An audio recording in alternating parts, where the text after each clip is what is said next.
갈라디아서 6장 1절에서 5절까지 말씀입니다. 형제들아, 사람이 만일 무슨 범죄한 일이 드러나거든 신령한 너희는 온유한 심령으로 그러한 자를 바로잡고 너 자신을 살펴보아 너도 시험을 받을까 두려워하라. 너희가 짐을 서로 지라. 그리하여 그리스도의 법을 성취하라. 만일 누가 아무것도 되지 못하고 된 줄로 생각하면 스스로 속이라. 각각 자기의 일을 살피라. 그리하면 자랑할 것이 자기에게 있어도 남에게는 있지 아니하리니 각각 자기의 짐을 지을 것이라. 아멘. 우리 옆에 분과 이렇게 한번 인사드릴까요? 지난 한 주간 수고하셨습니다.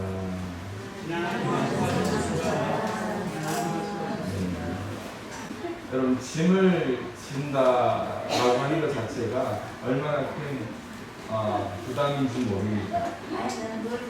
우리가 살다 보면 인생의 짐이 얼마나 많이 무거울 때도 있고요. 또 그 짐을 지기 싫지만 때로는 강제로 그 짐을 져야 할 때도 있습니다. 특별히 농사일을 하다 보면 농사일이라는 게 얼마나 큰 짐인가 모르겠어요. 그래서 요즘은 돈이 좋잖아요. 그래서 뭘로 합니까? 인력 사무소에 전화하면 하루에 얼마, 그리고 그 온 사람을 통해서 그 모든 것을 감당하고 있는 것을 보게 됩니다. 우리 전통을 따르면요, 두레라는 전통이 있습니다.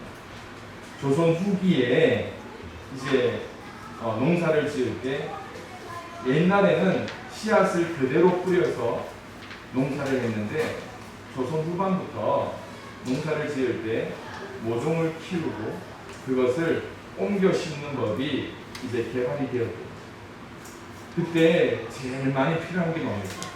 사람의 인력이라는 거예요. 그래서 그 일을 위해서 두레라는 것을 통해서 하나의 부락이나 마을을 통해서 가장 많은 노동력의 조직을 갖추게 되었습니다. 그러면서 자연적으로 생겨난 말이 뭡니까? 품앗이라는 것입니다. 품앗이가 뭡니까? 내가 가서 일해준다라는 그 단어가 품이에요. 품. 그래서 한 사람이 몇 품이 되는 겁니까? 한 품이 되는 겁니다. 한 품이면 언제부터 언제까지입니까? 아침부터 저녁까지. 그러면 한나절만, 반나절만 하면 또 뭐라고 합니까? 밤품이라고 합니다. 그러면서 이제 품앗이를 통해서 내가 하루 도와주면 그 사람 또 나에게 와서 하루를 도와주는 일. 그러면서 서로 일을 도와주면서 협력하고 또 서로를 격려하는 조직이 생겨납니다.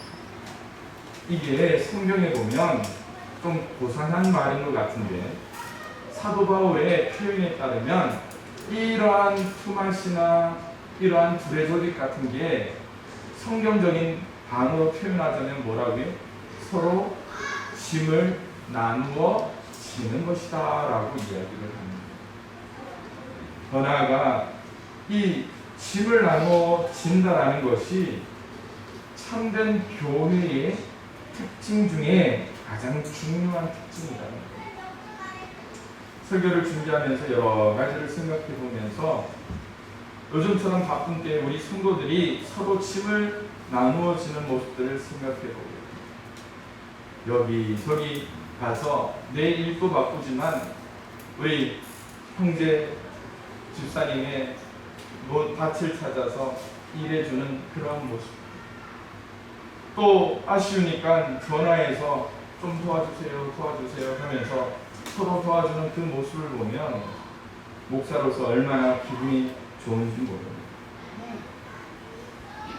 교회 안에서도 이러한 짐을 나누어 지는 날이 있습니다. 주일도 그러한 모습도 있지만 토요일에 보면 우리 교회가 아주 세련된 교회예요. 왜 세련됐습니까? 아마 주일 하루만 와서 예배 드리시는 분들은 교회에 뭐 별로 뭐 치울 게 있나? 교회 뭐 조직이 필요해 라고 생각하지만 토요일 날 어떤 일이 일어납니까? 여러분들이 모여가지고 청소를 합니다. 그런데 누가 감독하는 사람도 없는데 이 청소하는 날이 되면 본당을 청소기로 밀고 또 지나가면 밀대로 바닥을 닦고 또 이 두 청소가 지나가면 손걸레를 들고 여러분들이 앉아있는 의자 그리고 이 강단까지 청소하고 그러면 이제 교육관으로 가서 교육관도 쓸고 닦고 그리고 그 이후에는 주일날 쓸 그릇과 수저들을 소독하고 그 후에는 뭘 합니까? 로비를 쓸고 닦고 이 청소 조직은 아주 기가 막힙니다. 5사람이 오든 2사람이 오든 이 청소는 그냥 모든 순서가 원활하게 움직여요. 무엇 때문일까요? 저는 이 청소의 과정을 통하여서 교회 안에서 서로 짐을 나눈다는 것이 어떤 것인가를 다시금 깨닫게 되었습니다. 왜 그럴까요? 이 교회 안에서 서로 짐을 나눈다는 것은요, 성령 세례를 통하여서 우리가 그리스도의 제자가 되었다라는 그 자체를 통하여서 우리 모든 성도에게 주시는 하나님의 사명이기 때문에 그렇습니다. 그 사명을 사도 바울은 에베소서에서 이렇게 말씀하죠. 평안에 매는 줄로 성령이 하나 되게 하신 것을 어떻게 하라고요? 힘써 지키라라고 말합니다. 짐을 지는 것, 나누는 것 별거 아닌 것 같지만 교회 안에서는요, 이것을 통해서 그리스도의 법을 성취하는 도구로 말씀하고 있다는 거예요. 그리스도의 법이 뭡니까? 이사야 53장에 보니까 그리스도의 법을 아주 상세하게 나누고 있다는 거예요. 그는 실로 우리의 질고를 지고 우리의 슬픔을 당하였거늘 우리는 생각하기를 그는 징벌을 받아 하나님께 맞으며 고난을 당한다 하였노라. 그 다음 읽어볼까요? 그가 찔림은 우리의 허물 때문이에요. 그가 상함은 우리의 죄악 때문이에요. 그가 징계를 받음으로 우리는 평화를 누리고 그가 채찍에 맞음으로 우리는 나음을 받았다. 이게 그리스도의 원칙이라는 거예요. 무엇 때문입니까? 우리의 질고를 지고 우리의 슬픔을 당하는 것이 그리스도의 원칙이에요. 그리스도인들은 이러한 원칙을 만족시키는 삶을 살아야 되는데 그것을 예수님께서는 한마디로 이렇게 이야기하는 거예요. 뭐라고 이야기합니까? 그리스도의 멍에를 함께 지고. 그래서 동역자라는 말을 쓰죠. 동역자. 그 동역자의 의미가 뭔지 아십니까? 멍에를 함께 매는 사람이라는 거예요. 마태복음 11장에 예수님께서 뭐라고 하셨는지 여러분들은 잘 아실 거예요. 수고하고 무거운 짐진 자들아 다 내게로 오라. 내가 너희를 쉬게 하리라. 나는 마음이 온유하고 겸손하니 나의 멍에를 메고 내게 배우라. 그리하면 너희 마음이 쉼을 얻으리라. 이는 내 멍에는 쉽고 내 짐은 가벼움이다. 앞서 우리가 그렇게 인사했잖아요. 내 짐을 당신에게 드릴 테니까 내 짐을 받으십시오. 받으시겠다고요? 없잖아요. 오죽하면 내 것 좀 받으라고 그냥 내라고만 했어요. 그런데 그러나 예수님은 뭐라고 이야기합니까? 나의 멍에를 메고 내게 배우라 하시고 있어요. 멍에가 어떤 의미가 있는지 여러분들 잘 아시죠? 우리나라 전통적인 소 쟁기는 한 마리가 끄는 쟁기. 그런데 이 중동에서는요, 두 마리의 소가 등에 멍에를 메고 하나의 쟁기를 끄는 모습입니다. 이러한 일을 하다 보면 두 마리 소 전부가 익숙하거나 훈련되어 있지는 않습니다. 그러다 보니 좋은 농부는 어떻게 일을 할까요? 아주 노련한 소를 한 마리를 옆에 띄우고 나머지 어리거나 처음 멍에를 매는 소를 그 옆에다가 같이 끌게 하는 거예요. 그러면 어떤 일이 일어날까요? 처음 끄는 소라도 이 노련하고 능숙한 소에 이끌려서 함께 쟁기를 끌면서 도와주는 역할을 한다는 것이죠. 오늘 예수님께서 우리에게 이 멍에를 같이 매자라고 말씀하고 있잖아요. 베드로전서 2장 21절에 이렇게 말씀합니다. 이를 위하여 너희가 부르심을 받았습니다. 무슨 부르심입니까? 멍에를 매는 그러한 부르심이다. 그 멍에를 통하여 그리스도도 너희를 위하여 고난을 받으사 너희에게 본을 끼쳐 그 자취를 따라오게 하셨다는 것이죠. 예수님의 원칙이 그렇다면 오늘 우리가 말씀을 따라 서로 짐을 나누어 지는 것이 마땅하죠. 그렇다면 이러한 짐을 서로 나눌 때 어떠한 유익이 있을까요? 그 첫 번째는요, 제가 이 서로라는 주제를 가지고 이야기하면서 항상 첫 번째로 하는 게 뭘까요? 성숙. 짐을 서로 나눈다는 것은요, 성숙해 하는 그러한 역할이 성도에게 주어집니다. 영어로 시너지 효과라는 단어가 있습니다. 서로 경쟁을 통해서 협동하여 그 능력 이상의 결과를 낼 수 있는 것을 시너지 효과라고 합니다. 제가 무거운 짐을 혼자서 들 수 있는 게 50kg. 그런데 우리 집사님 한 분을 불러다가 한번 들어봐라. 어떻게든 50kg를 들어요. 그런데 이 두 사람이 마주 그 짐을 든다고 하면 수학적으로는 몇 킬로를 같이 들 수 있을까요? 100kg. 내가 50kg, 집사님이 50kg 마주 잡고 100kg를 드는 게 수학적인 원리입니다. 그런데 시너지 효과라는 게 뭘까요? 시너지 효과는요, 두 사람이 마주 그 짐을 나누게 되면 100kg 그 이상을 드는 것이 바로 시너지 효과랍니다.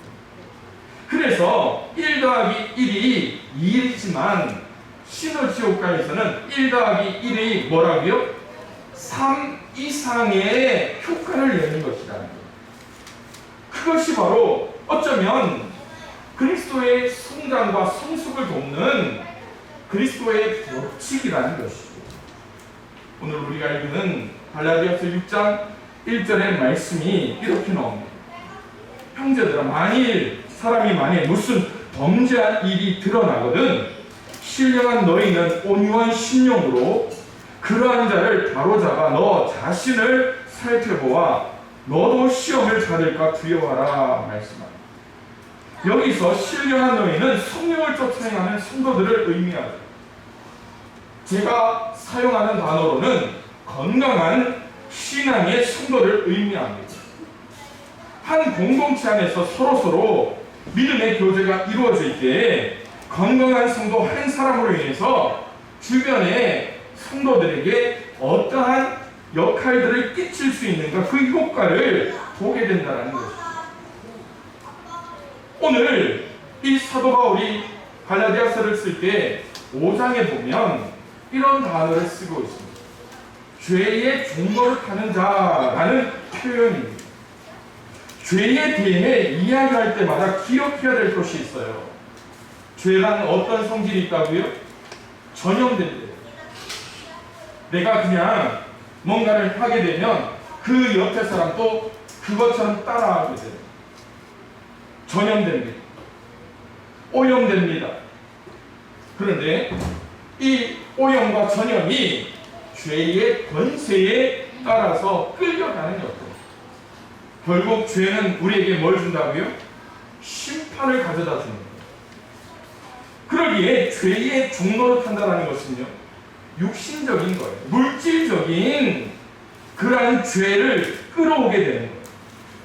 아무리 몸부림친다 하더라도 혼자 큰 물에 빠져서 허우적거릴 때 나올 수 없듯이 이럴 때 필요한 게 뭡니까?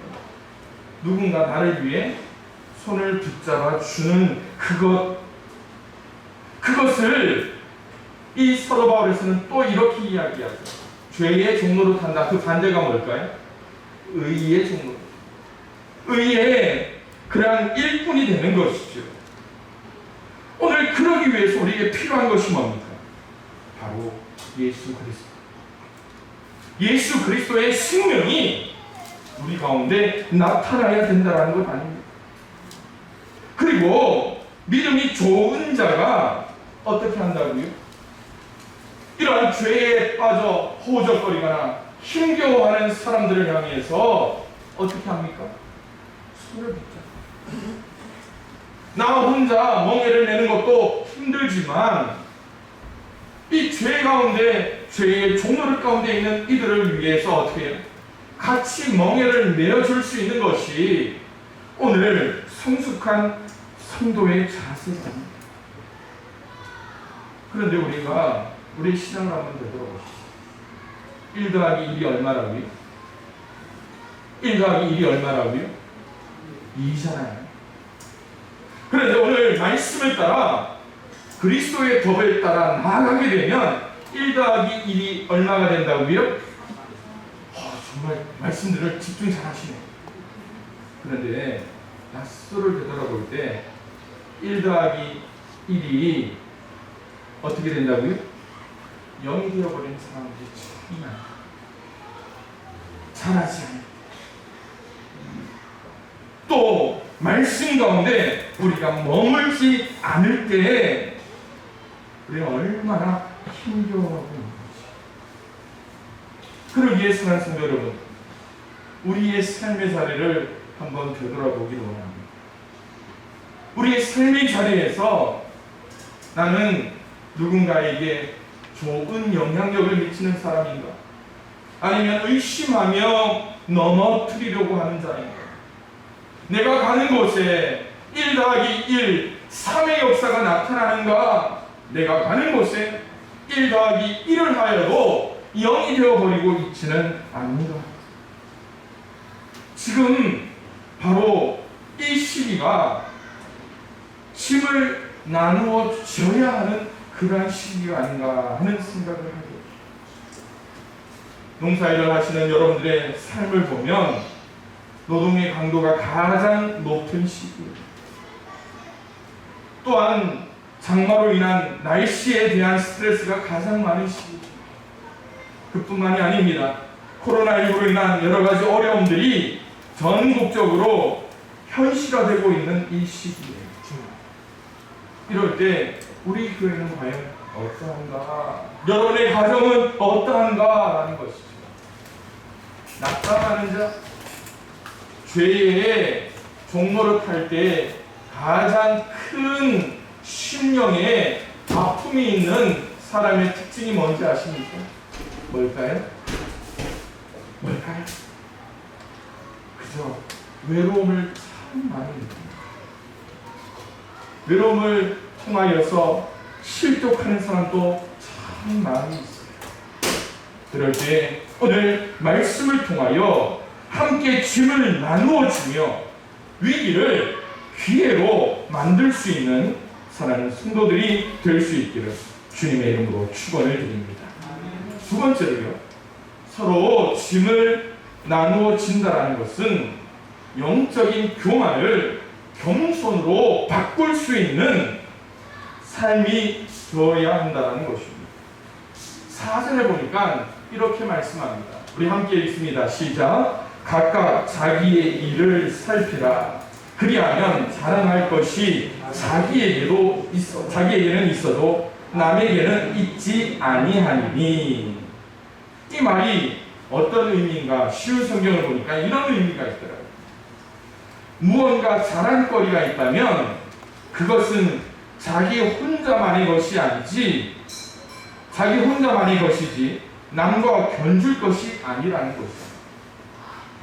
자랑거리가 있으면 혼자 좋아하면 되는데 남에게 이야기하면서 꼭 어떻게 합니까? 비교하거나 또 어떻게 합니까? 상처를 줄 때가 있어요. 사도 바울은 이러한 종류의 자랑거리를 두 가지로 표현하고 있습니다. 혼자만의 자랑거리, 남과 견주는 자랑. 그래서 혼자만의 자랑거리를 이렇게 이야기합니다. 따라해봅시다. 자긍심. 자긍심이다. 어떤 분들 보면 뭐가 제일 높습니까? 자긍심이 높은 분들이 있습니다. 이것은 스스로 자기 자신에 대해 긍정적인 마음을 갖는 거예요. 요 안에 계신 분들은 저희 가족들에 대해서 잘 아니까 우리 집에서 자긍심이 제일 높은 사람이 있습니다. 누구일까요? 우리 둘째 딸. 쫓아내도 그냥 와서 달라붙고 자긍심이 굉장히 높습니다. 그런데 이 반대말이 있어요. 남과 견주어 자랑하는 것, 그것을 뭐라고 이야기합니까? 따라해봅시다. 자만심. 네, 우리 어르신들 좀 담요를 좀 갖다 주시면. 자만심입니다. 예. 이 자만심이라는 것은 자기 스스로를 자랑스럽게 뽐내면서 이 자만심을 가지고 남에게 어떻게 됩니까? 상처를 줄 수 있더라고요. 그런데 아무리 잘난 사람도요, 이 자만심만 있는 게 아니라 자긍심이라는 것도 있어요. 그리고 자존감이 아주 낮은 사람도요, 이러한 두 가지 마음이 같이 존재하게 된다는 것입니다. 근데 문제가 어떤 의미가 있느냐 하면, 이 자만심만 충만한 사람들은 어떻게 합니까? 또 때로 남을 무시할 때도 있어요. 남을 무시할 경향이 있어요. 반면에 이 자긍심이 낮은 사람의 마음에는요, 상대방의 자만심이 아닌 자긍심을 보고 상대방을 어떻게 평가합니까? 자만심으로 받아들일 때가 있습니다. 여기서 어떻게 자긍심과 자만심을 판단할 수 있을까? 이게 제 이야기가 아니라 사도 바울의 말씀에 대한 말씀입니다. 여러분, 사람을 판단할 때 저 사람은 자존감이 높고 어떤 사람은 자긍심이 자만심이 많다. 뭘로 평가하시겠습니까? 뭘로 평가할까요? 공부를 심리학이나 여러 가지를 공부해 보신 분들은 여러 가지 항목을 조목조목 따져보고 그것들을 판단하겠죠. 오늘 우리는 하나님 앞에서 그걸 판단해보자. 뭡니까? 무엇을 바라보고 있는가? 하나님. 그 밑에 하나님의 말씀입니다. 영적 자긍심이 있는 사람은요, 하나님을 자랑하면서 자기 마음은 낮춥니다. 반면 자만심으로 가득한 사람은 누구를 자랑하게 됩니까? 자기를 자랑합니다. 모든 판단의 기준이 자기가 되어버립니다. 그렇기 때문에 우리가 사회생활을 하듯 교회 안에서의 신앙생활을 할 때 분명히 기억해야 될 것이 있습니다. 내 눈을 감추어달라. 내 마음을 하나님의 말씀으로 감춰달라. 특별히 우리의 짐을 서로 나누어질 때 우리는 어떻게 합니까? 같이 멍에를 매는 거예요. 처음 멍에를 맨 손은 어떻게 할까요? 멍에를 매지 않으려고 얼마나 몸부림칠지 모릅니다. 그런데 혼자 멍에를 매는 손은 주인이 채찍으로 때리면 말을 듣습니다. 두 마리 소가 같이 멍에를 맬 때 처음 멍에를 매는 소는 어떻게 할까요? 자기의 힘을 의지해서 자기 혼자 뛰쳐나가려고 합니다. 곧 그의 힘이 풀려버리면 주인이 원하는 일을 할 수가 없는 거예요. 그러기에 이러한 노련한 소의 멍에는 어떻게 될까요? 앞서 나가는 이 소의 패턴을 늦춰주는 거예요. 그리고 힘이 어떻게 작용되는가를 그 멍에 속에서 같이 전달해 주는 거예요. 이게 바로 하나님의 법칙이에요. 하나님은 어떻게 합니까? 각자 독특하게 사랑하시며 사람마다 그 나름의 달란트를 주셨다라는 거예요. 오늘 우리의 모습을 한번 되돌아봅니다. 교회 안에서 우리의 모습을 바라볼 때 나는 자긍심이 높기 때문에 그저 이래도 감사, 저래도 감사. 그런데 내 주변에는 어떤 사람이 있다고 이래도 힘들고 저래도 힘겨워하는 사람이 있어요. 그럴 때 우리가 할 수 있는 일이 과연 무엇일까를 생각해봐요. 뭘까요? 한마디 하는 거예요. 힘들지? 내가 그 짐을 어떻게 한다고요? 나누어 져주겠다. 그 한마디가 그것이 우리에게 큰 힘이요 겸손의 열매가 아닐까라는 생각입니다. 그러기에 이 시대를 살아가는 우리 모든 성도 여러분, 이제 우리가 의지할 것이 누구이겠습니까? 세상을 바라보는 것입니다. 교회 안에서 믿음의 성도들과 함께 그리스도 예수께서 보이셨다. 그 신앙의 짐을 나누어지며 우리가 함께 성숙하며 하나님을 닮아갈 수 있는 우리 모두가 될 수 있기를 주님의 이름으로 축원을 드립니다. 마지막으로 서로 짐을 나누어 진다라는 것은요, 십자가를 지는 사도입니다. 십자가를 나누어 집니다. 지난주에 우리 저 뒤에 앉아 있는 정산 형제와 모처럼 식사를 같이 하고 또 사무실에 앉아서 한 30분 이상 이야기를 했던 것 같아요. 이런저런 이야기를 하다가 이 고시를 준비하는 정산 형제가 저한테 그런 이야기를 하는 거예요. 목사님, 이렇게 저렇게 살아가는데 목사님이 왜 자꾸 십자가를 지라고 하냐? 십자가를 지는 삶이 도대체 어떤 것입니까? 라는, 여러분, 십자가를 진다는 게 어떤 의미가 있습니까? 한마디예요. 손해 본다는 거예요. 짐을 나누어 지는 것 자체가 뭡니까? 짐을 나누어 지는 것 자체가 이 사람의 무거운 짐이 나한테 전가될 수 있다. 무엇이 온다고요? 내 무게가 더 무거워진다. 내 무게가 더 무거워진다. 내가 손해 본다라는 거예요. 십자가를 진다라는 그리스도인의 삶이라는 것은요, 어딜 가나 손해 볼 수밖에 없어요. 남들은요, 교회 다니기 때문에 좀 더 윤리적이어야 된다고 이야기해요. 남들은 교회 다니기 때문에 좀 더 도덕적이어야 된다는 거예요. 남들은 교회 다니는 사람들을 향해서 늘 비판과 불편한 시선을 전하고 있어요. 왜? 저 사람이 다른 삶을 사는가? 아니면 잘못하고 사는가? 그런데 세상 사람들은 그리스도인들을 향해서 한마디를 더 합니다. 뭐라고요? 손해보라는 거예요.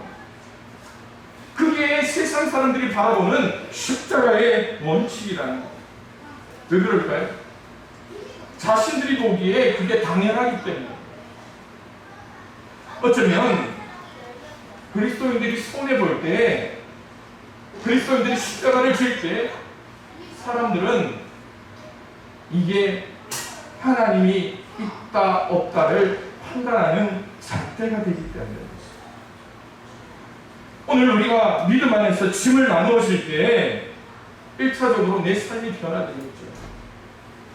그 변화는 무거운 짐을 지는 것입니다. 내 주변도 변하게 될 겁니다. 무슨 변화입니까? 그 주변에 어떤 사람은 내가 짐을 나누어지기 때문에 그 사람은 짐이 가벼워진다는 거예요. 더 나아가 이 세상도 변화되겠죠. 사도 바울은 골로새서 3장에 이렇게 말씀합니다. 그러므로 너희는 하나님이 택하사 거룩하고 사랑받는 자처럼 긍휼과 자비와 겸손과 오유와 오래 참음을 뭐하고 얻고 누가 누구에게 불만이 있거든 서로 용납하여 피차 용서하되 주께서 너희를 용서하신 것 같이 너희도 그리하라. 이 모든 것 위에 사랑하라고 말씀합니다. 그것이 오늘 우리가 져야 할 십자가요 우리 형제자매의 짐이기 때문에 그렇습니다. 사랑하는 성도 여러분, 지금 우리가 나만 잘 살면 되겠다라고 생각할 때 영적으로 성숙과 성장을 위해서 함께 기도해야 합니다. 나만 기분 좋으면 안 됩니다. 영적으로 서로 남의 짐을 짐으로 겸손 또한 훈련할 수 있어요. 그리고 십자가를 지며 그리스도의 군사로 훈련되어지는 우리 모든 성도가 될 수 있기를 주님의 이름으로 축원합니다.